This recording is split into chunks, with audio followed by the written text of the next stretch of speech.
परिवर्तन नियम तथा कानून।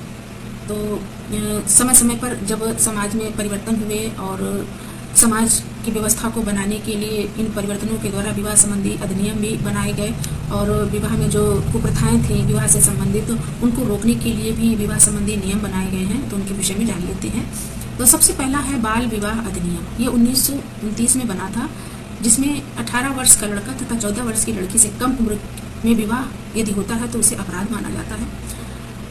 तो पहले के समय में बहुत ही कम उम्र में लड़के और लड़कियों की शादी कर दी जाती थी। 11, 12, 13 साल के बच्चों की शादियां कर दी जाती थी। तो उनके शारीरिक और मानसिक अपरिपक्वता उनमें होती थी बच्चों में, तो जिसके कारण इस विवाह पर रोक लगाया गया और विवाह की उम्र 18 वर्ष लड़के की गई और 14 वर्ष लड़की की गई। फिर उसके बाद इसी अधिनियम में यानी बाल विवाह अधिनियम में परिवर्तन किए गए और इनकी विवाह की आयु को बढ़ाकर लड़के की उम्र 21 वर्ष और लड़की की आयु 18 वर्ष की गई।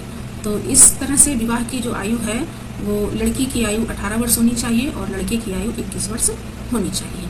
उसके बाद हम आगे बढ़ते हैं।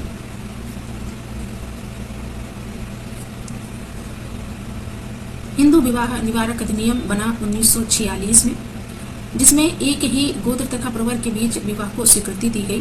तो पहले के समय में जब व्यक्ति अपनी जातियों में विवाह कर लेते थे तो उसे गलत माना जाता था कि अपने विवाह में अपने ही गोत्र में विवाह को सही नहीं मानते थे। तो ऐसी स्थिति में अब विवाह को मान्यता दी गई। जैसे लोग बच्चे प्रेम में पड़ जाते हैं और ऐसी स्थितियों में वो विवाह कर बैठते हैं या गलत कदम उठा लेते हैं। तो इन सब स्थितियों को देखते हुए गोत्र तथा प्रवर के बीच विवाह को स्वीकृति दी गई, जो हिंदू विवाह निवारक अधिनियम 1946 के तहत किया गया। फिर हिंदू विवाह वैधता अधिनियम 1949 बना। इस अधिनियम के तहत अंतर्गत अनुलोम तथा प्रतिलोम विवाह को मान्यता दी गई, यानी व्यक्ति अपने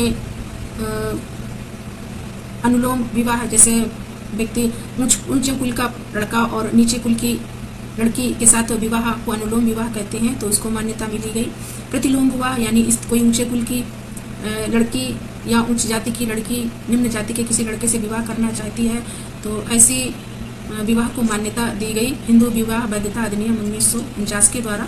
उसके बाद हिंदू विवाह अधिनियम 1954 बना और हिंदू विवाह के लिए लिखित रूप से सबसे पहला अधिनियम 1954 बना, जिसमें किसी भी धर्म में विवाह करने की स्वीकृति प्रदान की गई कि सभी धर्म में कोई भी किसी भी धर्म में विवाह कर सकता है।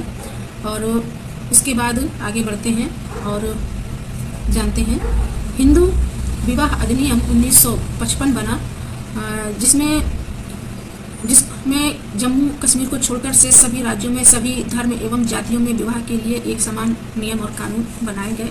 तो इसमें भारत के अंदर समान रूप से विवाह के एक जैसे नियम और कानून बनाए गए हिंदू विवाह अधिनियम 1955 के तहत।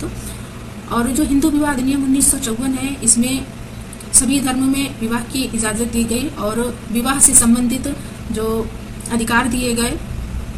तो आज हम लोगों ने विवाह से संबंधित महत्वपूर्ण जानकारी ली, जिसमें हमने विवाह के प्रकारों के विषय में, अधिमान्य विवाह के विषय में जाना और विवाह से संबंधित कानून और अधिनियमों के विषय में भी जाना। वीडियो यदि अच्छी लगी हो तो चैनल को सब्सक्राइब अवश्य कर दें। और ये वीडियो विवाह पार्ट 3 है, तो वीडियो को सब्सक्राइब अवश्य कर दें। Thanks for watching.